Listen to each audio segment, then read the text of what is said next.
Bien, salut à tous, c'est Stanislas Danjou, bienvenue sur Expat Paraguay et aujourd'hui on va parler fiscalité. Il faut savoir que depuis un petit moment, je commence à faire des résidences fiscales à mes clients. Je me suis formé sur le sujet et je continue toujours de me former sur ce sujet parce que c'est quand même assez touchy. Il faut être certain de faire les choses correctement quand on s'aventure sur ce sujet-là parce que s'il y a des erreurs, ce sont des erreurs qui ne pardonnent pas. Mais tout cela pour vous dire que, bien entendu, alors pour ceux qui me connaissent, je vais faire un peu ma publicité. Si vous avez envie déjà de lire mon livre sur le Paraguay, sachez que vous pouvez le télécharger gratuitement. C'est un livre extrêmement qualitatif. Ça va vous permettre de pouvoir juger de la qualité de mon travail donc, en cliquant sur le premier lien en description. Et le deuxième lien en description, c'est si jamais vous avez envie de venir au Paraguay, là ça y est, vous êtes décidé, vous cherchez quelqu'un pour pouvoir vous aider à faire votre carte de résident temporaire, également votre cédula, sachez que c'est le deuxième lien et je me ferai une joie de vous aider et sachez que là, l'offre que je vous propose, non seulement elle est extrêmement qualitative, vous allez voir dans toute la vidéo de présentation en quoi elle consiste et aussi au niveau du rapport qualité-prix, c'est quand même franchement honnête. Donc voilà, et en plus de cela, il faut savoir que le Paraguay, selon moi, c'est l'une des meilleures destinations pour pouvoir s'expatrier, si ce n'est même la meilleure aujourd'hui pour 2025. Il faut savoir que pour 2025, ça va marcher. 2026, ça va être probablement la dernière année. Pour 2027, ça va être un peu plus compliqué. Je pense que ça va coûter beaucoup plus cher, donc sans trop attendre, si vous êtes intéressé.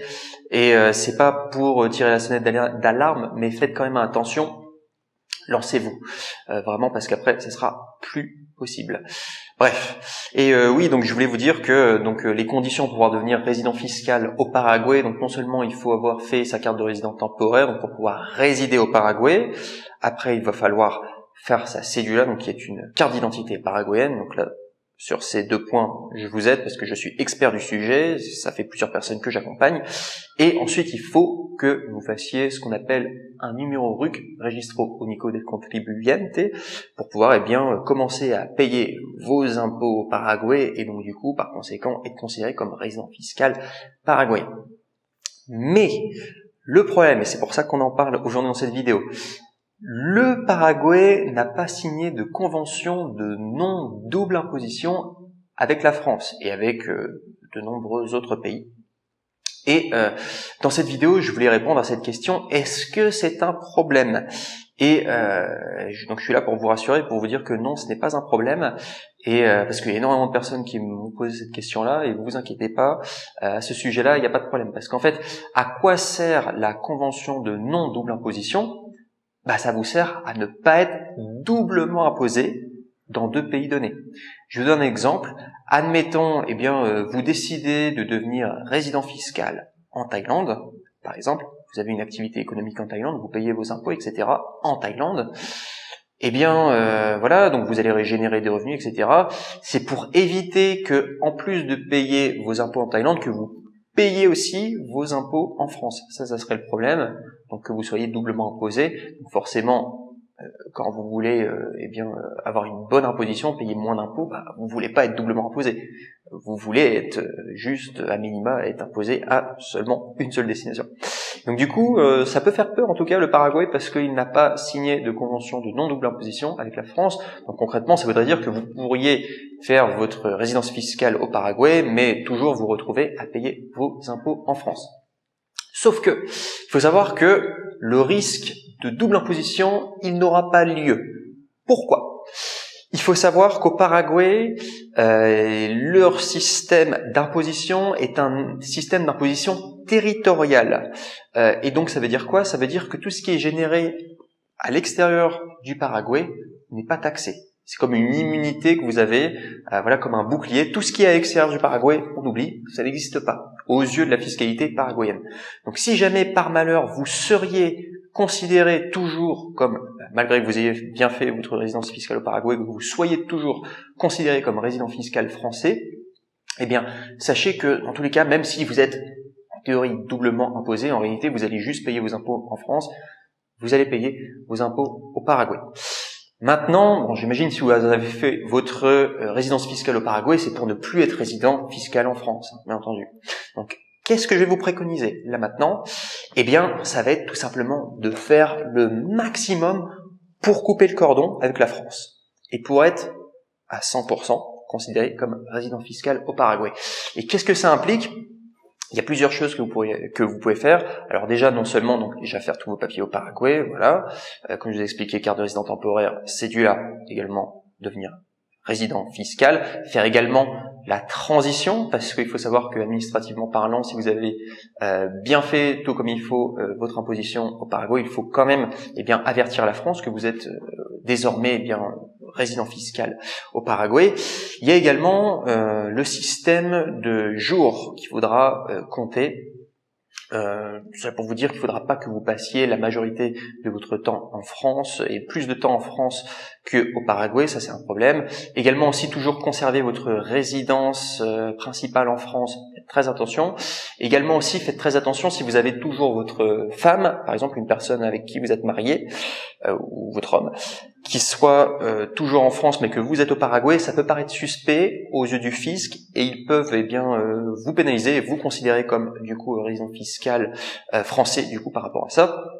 Également aussi si vous avez des enfants qui sont encore mineurs, ça peut être problématique. Et sinon votre centre d'activité économique, voilà, par exemple si vous percevez des revenus immobiliers depuis la France, faites attention, ça peut être un peu touchy. Donc voilà pourquoi je vous préconiserai, pour être certain d'être bien reconnu comme résident fiscal au Paraguay, je vous dirais que la chose qui vous permettrait d'être le plus en sécurité serait de liquider toute la totalité de vos capitaux que vous avez déjà en France. Si vous avez de l'immobilier par exemple, liquidez-le et faites un transfert, transformez-le en guarani et investissez sur place au Paraguay. Dans tous les cas, moi j'aurais tendance à vous dire que vous êtes plus gagnant à venir, alors non seulement parce que vous allez pouvoir être officiellement reconnu comme résident fiscal, mais même d'un point de vue intérêt par an, le retour sur investissement est beaucoup plus élevé au Paraguay. En France, si vous faites à peine 4% en immobilier, voilà, c'est bien, etc. C'est rien du tout, c'est ridicule.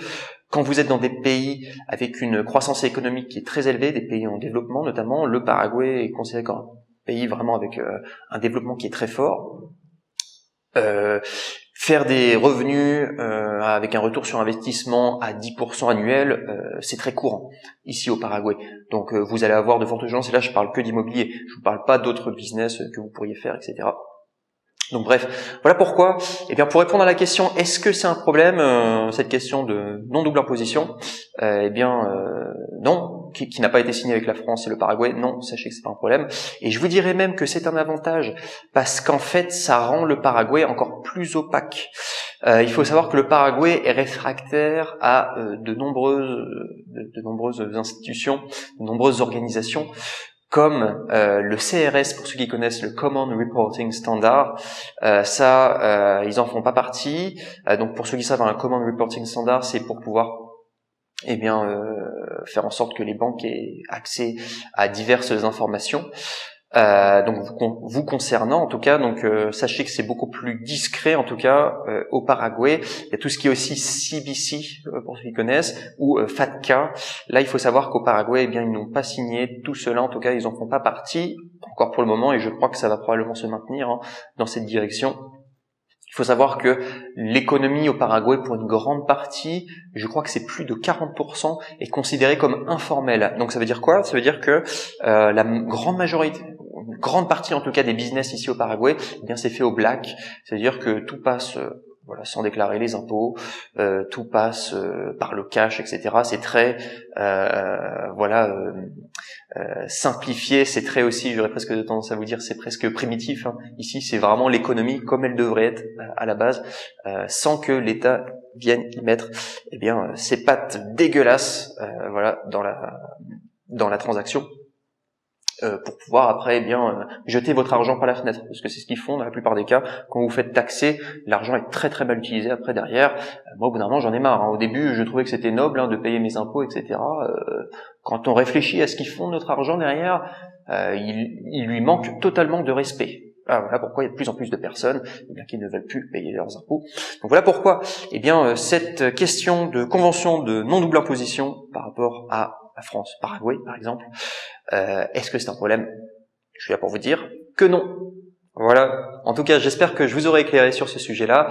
Si vous avez plus de choses à dire à ce sujet-là, n'hésitez pas à m'écrire en commentaire. Voilà, moi aussi ça m'intéresse. Voilà, faut savoir qu'en matière de fiscalité, je suis pas encore expert, mais je commence à vraiment m'intéresser au sujet, je me forme constamment. Et j'espère en tout cas à terme pouvoir vous répondre à toutes ces questions avec de plus en plus de précision, parce que ça me paraît quand même super important. J'ai l'impression que par rapport à la fiscalité, tout le monde sait quelque chose, mais en fait personne ne sait rien. Et il y a peu de personnes en fait qui connaissent vraiment la fiscalité et qui en plus vous l'expliquent de manière claire. Donc voilà, j'espère en tout cas à terme pouvoir faire partie de ces personnes ou pouvoir devenir en tout cas une personne qui puisse vous parler correctement de la fiscalité, parce que c'est quand même super important, il faut faire les choses correctement. Voilà, faut pas déconner. Mais je vous dis, si vous faites tout pour couper le cordon avec la France, pour être officiellement reconnu comme résident fiscal au Paraguay, a priori, vous n'avez de compte à rendre à personne. Et donc voilà, faut faire les choses proprement. Mais voilà, c'est pas non plus extrêmement complexe. Voilà, sur ce, je vous remercie d'avoir regardé cette vidéo et je vous dis à très bientôt. C'était Stanislas Danjou. À plus.